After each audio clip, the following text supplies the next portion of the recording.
CamperVan-K in the dark again. One day I'll get this lighting sorted out. And I know that I haven't got any windows in here, but I've got the curtain open a little bit. I'll just show you. And I've got my kettle down there. Just managed another nice night. Quite flat ground, which is a godsend. You know, whenever you're living in a van, having flat ground is the most important thing above everything else. Because if you don't have the flat ground, you can't have a decent night's sleep, because you're sleeping on an angle and your body and your bones and your muscles start aching. You feel uncomfortable. So this is why you always find van lifers parked at funny angles, because they're finding the potholes or the holes in the ground in order to, you know, make their van even. Anyway, just spent a whole day with Socks with Sandals, and it was fun, really fun. I feel really bad for him though. He's been trapped in that van on that one spot for 3 weeks now, and I don't know how he's coping and still laughing about it. You know, I caught him when he was on his way back from work, and I asked him, "Where are you? And I come pick you up." He's walking 3 miles. So I found him, and as I drove up to him, and I popped, he didn't seem to recognise me, and I popped my head out the window and I went, "Hi," and he went, "Oh!" Because he didn't think, he was looking for my blue van, not this one. I'm sure he's seen me on YouTube in this van before. Anyway, perhaps he wasn't paying attention. But over the next few days, instead of showing you what we got up to, which was quite a lot really, trying to get his van, you know, sorted on the go, you know, moving along to the right direction for him so he can get it going again. Either that or get rid of it and get another one. I just feel my heart goes out to him. I feel sorry for him. I shouldn't feel sorry for him because, you know, he doesn't want that. But, you know, my heart feels aching for the situation that he's in. And he's a good friend, so there's nothing going on there. So don't even think that way, all right? I'm not in any kind of relationship with anybody, and I like it that way at the moment. It does get lonely, as I've experienced and I've spoken about in a previous video, but right now I'm okay. I'm free to do as I please, go anywhere I want, do anything I want, without anybody feeling that they own me, you know, and have to know where I am all the time. And I've got some really good friends in my life.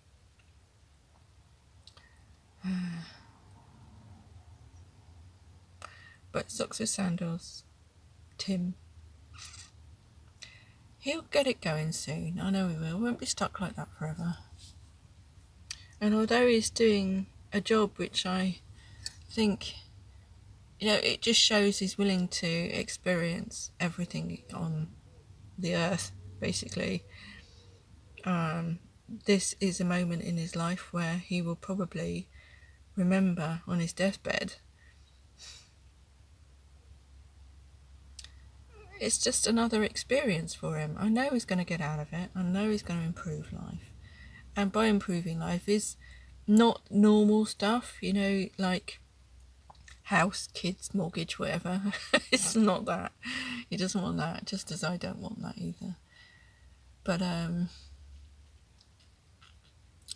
you know, you get to a certain point in your life where you think, what is there about life that is so important? And you begin to understand what you can let go of. I've had to let go of most of my family members because of things that have hurt me.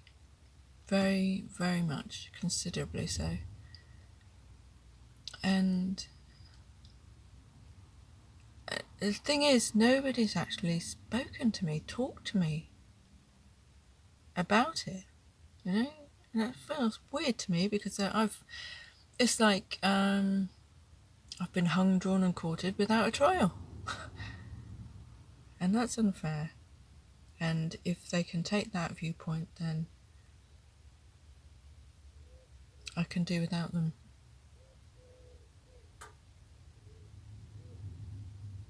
And that makes me sad too, because I've lived a lifetime with these people and they don't know me. And that's the thing, we don't really know anybody except ourselves, do we? We kind of like live in a vacuum. We live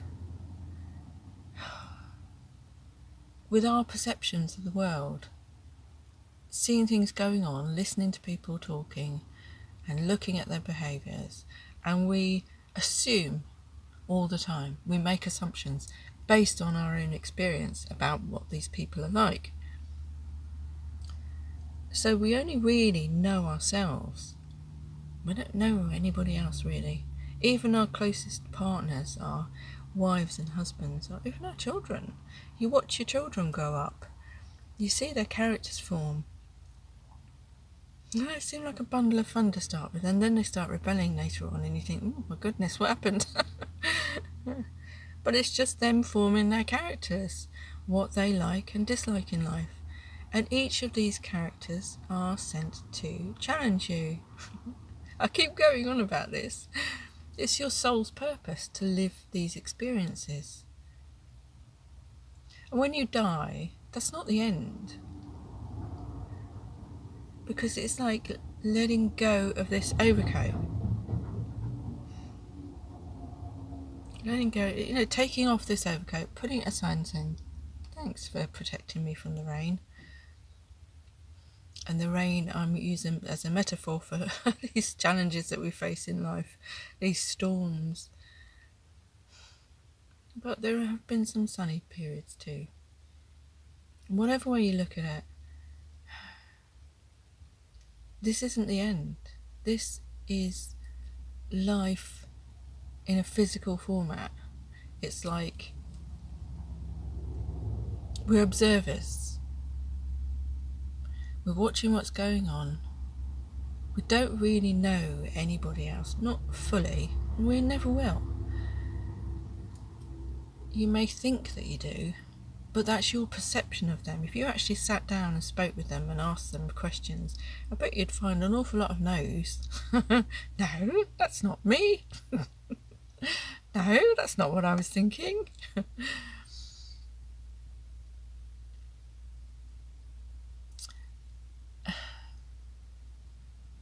And I've seen an awful lot of people die. And it's not as peaceful as they make it look to be in the movies. When you watch them on film, these people dying, they always kind of like give a last gasp, a breath, and then, or just go to sleep. It's not like that at all. And then when they're actually dead in the bed in these films, they look rosy and happy and smiling, as if they've been released. It's certainly not that.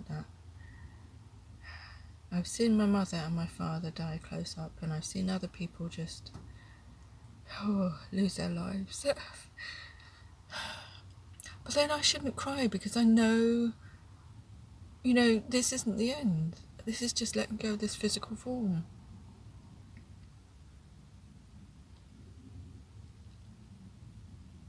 Some people have been in agony. And then I've heard stories about soldiers and their friends and the way they've just gone immediately right in front of them. It's strange the way one bullet can just go through your head and you just flop to the floor. And if you watch, I think it's Saving Private Ryan or Band of Brothers, that's more realistic than anything else. You see that guy who died with loads of bullets in him, and he just lay in the field trying to plug the holes. That's death. He knew what was happening to his body and he was trying to stop the blood coming out. And it's really... How did I get into this subject? Because I talked about Tim on his deathbed, and then looking back, what was my milk? But I do think about these things because I am a sensitive soul, and I do see that this life can be so tragic and so awesomely beautiful too. So pleasurable and so divinely inspired. I love those moments. You know, those intimate moments that you share with somebody that make you feel so good and so loved and so at peace. I have experienced that before and it is beautiful. I'd love to experience it again, but you know, I'm not desperate for it. I am not yearning, crying out for it, but I'm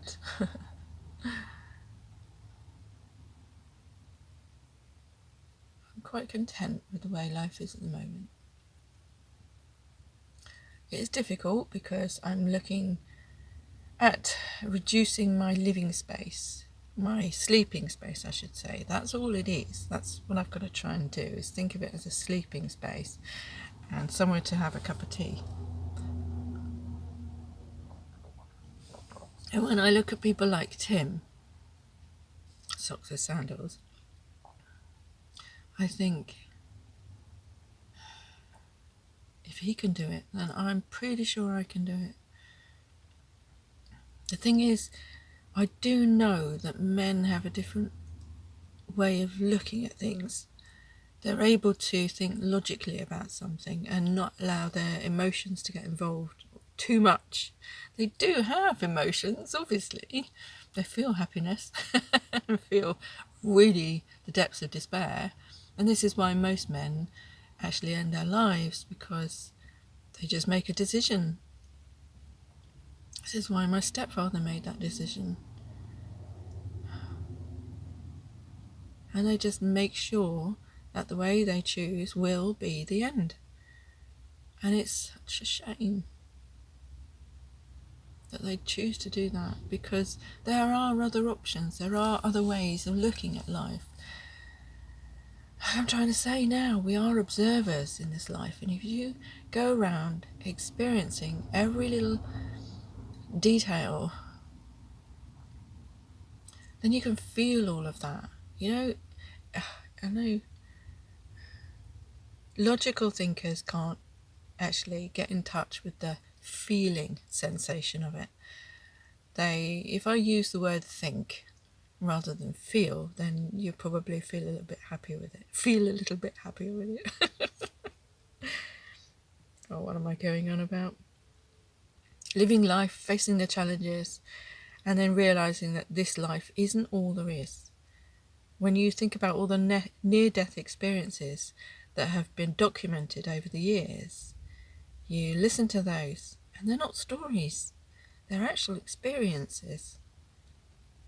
And nurses now actually understanding that when a person or a patient dies on the operating table and later on they come back to life,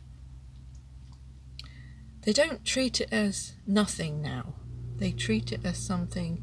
Don't worry, you're back here. You've just been somewhere else for a little bit, and now you're back here, and we're going to have to look after you. Okay, just get on with life as best you can, and do whatever you've been instructed to do. More often than not, people come back from experiences like death with a message to give or something they've got to learn. They always say, you've got to go back. Your time isn't done. You've got a lot more to learn yet. So they come back a bit bewildered. And then eventually they understand that the message is to tell people, don't be afraid of death, because there is something bigger, something better out there. It's so vast, the experience after death. It doesn't mean to say just go out there and end your life now so you can go and experience it. No, you are here to experience this life. And it is very, very short life compared to what is ahead. Tim doesn't believe in any of this. He doesn't kind of subscribe to my point of view about God. But that's his prerogative. No, I do feel for him for that, because from my own point of view, I want to save his soul. I can't do that because he's got to be able to understand it himself. And if I could, in some way, shape or form, help him to understand what I know, and he was able to understand the way I'm trying to say it, then great. But there's something in these people that blocks them from seeing it. Maybe it's just the way I'm explaining it. I'll put some links below to some of the videos that I've been watching. When I look at some of my friends and my dad as well, especially. Think of my dad, okay? He was a very logical thinker, very quiet man, a drinker, a smoker, a gambler, a felt roofer, so he had a hard job. It wasn't something he wanted to do, it's something he had to do, but he worked for himself, which was a good thing. Was a very logical thinker, very quiet man. I loved him, and I was brought up by him, and maybe that's why I am able to get on better with men than I am with women, maybe. There's not a lot of ladies that like me. I don't know why. I don't know why. All the way through my life, I came through a girls' school. Most of my jobs have been with women. And the odd thing is, I asked at one point, I said, God, can you give me an experience where I'm, with men? Because I seem to be surrounded by women all the time who don't like me. I was bullied. I was, crushed at some point, lied to along the way. So then I landed in a job. Almost immediately I asked that question, surrounded by thousands of men. And I thoroughly enjoyed that environment. I wasn't bullied there. Anyway, back to my dad. Dad, he had an experience when he was brought up by nuns because he had asthma. He had to have personal care, and they were the only ones who could give it. And his favourite of all nuns died. And he said he went to her funeral, and he was standing in the pew, and as he was watching her coffin come in, he could see her following the coffin. And I said, are you sure? Are you positive about that? Yep, sure as God made little apples, he said. And he's the one who, encouraged me to learn as much as I could about God.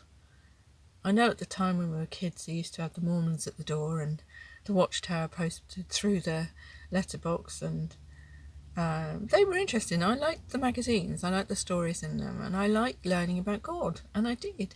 And every night I always prayed, right from a young age, every time before I went to bed. Father, just before we go, hear our prayers tonight. That was what we said at school before we left. We always said our prayers in the morning and before we left for home at night time while we were at school, in our infant school. And then later on in the 90s, I met a guy called Manny who helped me to understand God more. Such a nice bloke. Really good. And thank you, Manny. I know you watch these. But he taught me how to bless my food and to learn about the scriptures and understand them. And he was he is a pastor. in London, and we used to meet weekly, and he would teach me about God. And I loved it. I looked forward to those lessons. They were really good. And it was friends as well, because we chatted about other things, life in general. It was good. Thank you, Manny. But if you are an atheist, if you don't believe there's anything out there, then you won't have any hope in your heart for humanity. You won't have anything. This life will just end for you in your mind, and there won't be any kind of thought for something better out there. And that's a shame. If you could just wrap your mind around the fact that, say, if you look at it from an atomic level, as Tim and I were trying to I was listening to Tim talk about the nucleic level and the way we're all made of the same stuff. Obviously that, this stuff around me hasn't got an emotion, hasn't got any feelings, isn't a sentient being. It's constructed, it's dead, but it's still made of the same molecules as I am, if you go right down to the atomic level. But that's a discussion for another time. Maybe Tim and I could discuss it in public. I think maybe he'll have some of the information on his videos, if he uploads it, obviously, because it might be crap. But it was really good, the discussions we had that night. It was good. I love listening to him rattle on.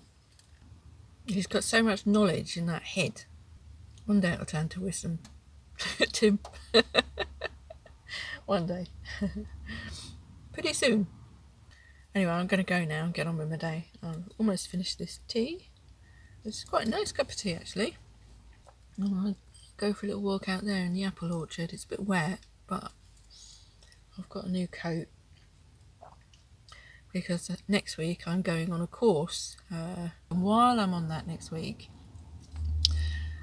I will post a video every day, not manually. I'll put it on auto mode so that it can be scheduled one video a day for you, so you can keep in touch and see these old videos that I've had. I'll post the ones that I experienced with Tim, Alex and Darren, and also going up the Malvern Hills. And there's also one that I went up Kimber Edge, went for a long walk around that, so I'll post those. And they're a bit more uplifting than the ones that I've posted before, because they're just complaining about my van that went wrong. And please note, these are videos that were done in 2021. They're not happening now. So, maybe I should put this up here. I don't know. Can you see me now? Put that there. It's a bit strange, isn't it? There you go. I don't know. Try to get the light from that onto me. And I did try to do the exposure. Tim, he taught me how to do that. So we saw a lovely sunrise. 5:30 in the morning. So it's about 8:30, I think. 8:44. So, I had a good night's sleep last night. It was a bit busy main road, but it was alright. Actually, I feel safe on these places. It's not a park for night spot, it's a Brit stop. And I like those because they're pubs, vineyards, farms, farm shops, places like that, they lock you in basically at night. You don't have to buy anything, you're not obliged to, but I do, and it's a courtesy to do it because you're staying on their land, you're using their facilities. Pubs normally expect you to buy a meal so you can stay overnight, and that's fine. It doesn't have to be a big meal. But I mean, I spent about £15 in the shop here. But anyway, I'm going to end the video now because my tea's gone cold. I'm going to make another one and I want to get a move on and take some film around the apple orchard, and it's all coming into bud now, so that should be quite nice to look around. All right, I'll catch you another time. Okay, bye.